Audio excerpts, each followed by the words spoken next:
Bonjour, aujourd'hui je voulais juste faire des petits rappels sur la translation à l'aide de GeoGebra. Donc je vais définir une translation, pour ça je vais créer deux points. Un point de départ, un point d'arrivée et un vecteur qui relie ces deux points. Vecteur c'est ici. Hop, voilà, donc je vais créer un objet d'abord. Ici ce sera un petit polynôme, un triangle. Et je vais en construire l'image par la translation qui transforme A en B. Voilà qui est fait. Alors on peut remarquer plusieurs choses tout de suite sur cette petite construction. Hop. Alors d'abord évidemment on remarque que AB'D' est un parallélogramme conformément à la définition ponctuelle de la translation. De la même manière AB'E' est un parallélogramme, ABC'C lui aussi est un parallélogramme. Et pour cette raison, les segments DC et D'C', D'C' étant l'image du segment DC par la translation qui transforme A en B, eh bien ces deux segments ont la même longueur. Et c'est la première propriété de notre translation, c'est que la translation conserve les longueurs. Alors j'aurais pu l'afficher là, pardon. Ça aurait peut-être été plus clair. Tac, longueur DC comparée avec longueur C'D'. Voilà, évidemment, c'est toujours vrai. Je peux déformer mon triangle. Les deux longueurs sont toujours égales. Je peux changer de translation et les deux longueurs seront toujours égales, là aussi. Alors, deuxième propriété qu'on peut remarquer sur cette figure, et qu'on pourra démontrer à nouveau en utilisant des parallélogrammes, en mesurant deux angles, donc en mesurant par exemple l'angle ECD sur la figure de départ et l'angle E'C',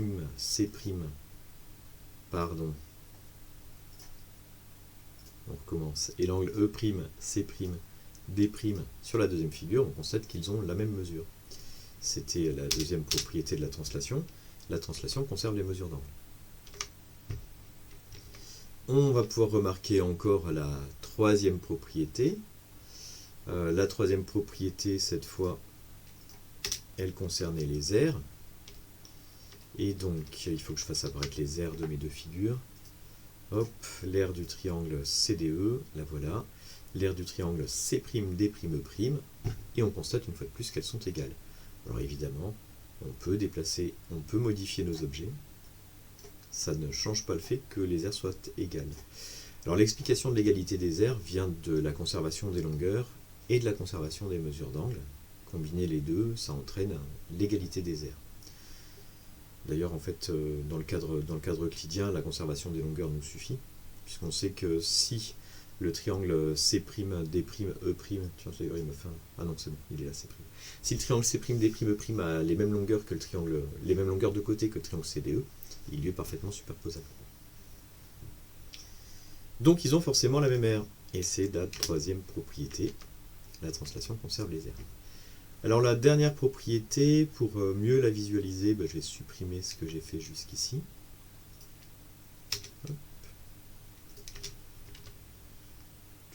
Pardon.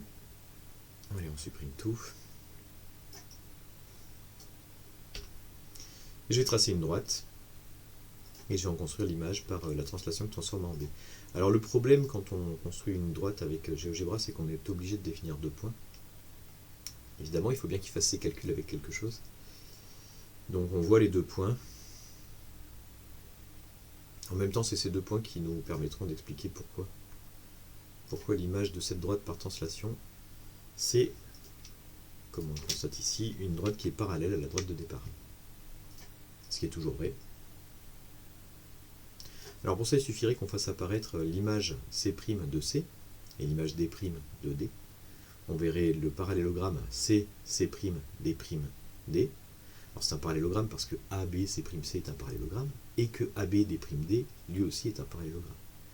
En utilisant les propriétés du parallélogramme, on arrive facilement à démontrer que... Alors j'aurais pu le faire, je vais le faire, tiens. Je vais faire apparaître C' et D'. Donc on démontre assez facilement que ce quadrilatère, c'est un parallélogramme. Par exemple, parce que CC' et DD' sont parallèles et de la même longueur, puisque ils étaient eux-mêmes parallèles et de la même longueur. que le segment AB. Oh, ma phrase n'est pas terrible. Ils étaient tous les deux parallèles à AB, et ils étaient tous les deux de la même longueur que AB. Donc ils sont parallèles et de la même longueur entre eux. Voilà, et donc ça explique pourquoi la droite C'D' est une droite qui est parallèle à la droite CD. Donc pourquoi l'image d'une droite par une translation, c'est une droite qui est parallèle à la droite de départ. C'est la propriété qui fait la différence avec la symétrie axiale, pour laquelle les images de droite ne sont pas nécessairement parallèles. Par contre, c'est vrai que c'est on a la même propriété pour la symétrie centrale, mais dans le cas de la symétrie centrale, si la droite CD est bien orientée comme ça, la droite C'D', elle est orientée dans l'autre sens, comme ça.